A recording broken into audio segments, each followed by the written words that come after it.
आपके एग्जाम में प्रश्न बनता है दोस्तों कि नगरों तथा भवनों के अवशेषों के आधार पे सिंधु घाटी सभ्यता की सामाजिक वर्गीकरण की विवेचना करें।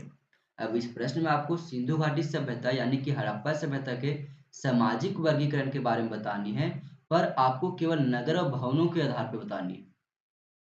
तो सबसे पहले मैं आप सभी से एक रिक्वेस्ट करूंगा, यदि आप एग्जाम में अच्छा स्कोर करना चाहते हो तो एक बेसिक सा इंट्रो जरूर देना अपने एग्जाम के पेपर में। अब इंट्रो में आप क्या दे सकते हो कि हड़प्पा सभ्यता जो भारतीय उपमहाद्वीप के उत्तर पश्चिम भाग में अवस्थित था, प्राचीन भारतीय इतिहास का एक महत्वपूर्ण अध्याय है। इस सभ्यता के सामाजिक वर्गीकरण की विवेचना हम इसके नगरों व भवनों के अवशेषों के आधार पर निम्नलिखित रूप से कर सकते हैं।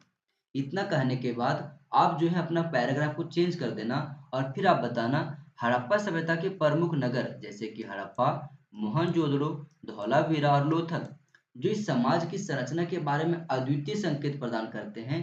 इन नगरों के निर्माण में ग्रिड प्रणाली मौजूद थी, जिसके अंतर्गत सड़कें एक दूसरे को समकोण पर काटती थी यानी कि 90 डिग्री के एंगल पे।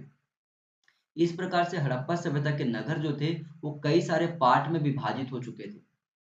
मोहनजोदड़ो और हड़प्पा की अगर केवल देखा जाए तो मोहनजोदड़ो और हड़प्पा के नगरों में अपने अपने दुर्ग देखने को मिला है, जो नगर से कुछ ऊंचाई पर अवस्थित होते थे, जिसमें ऐसा माना गया है कि सामान्यतः उच्च वर्ग के लोग वहां पे निवास करते होंगे। वहीं दूसरी ओर अगर देखें तो दुर्ग से नीचे सामान्यतः ईंट से निर्मित नगर हुआ करता था, जिनमें ऐसा माना गया कि यहाँ पे सामान्य वर्ग के लोग निवास किया करते थे। अब इस प्रकार के नगरों के विभाजन के आधार पे ये प्रतिबिंबित होता है दोस्तों कि हम समाज को 3 वर्गों में विभाजित कर सकते हैं। पहला विशिष्ट वर्ग, दूसरा मध्यम वर्ग और तीसरा कमजोर वर्ग।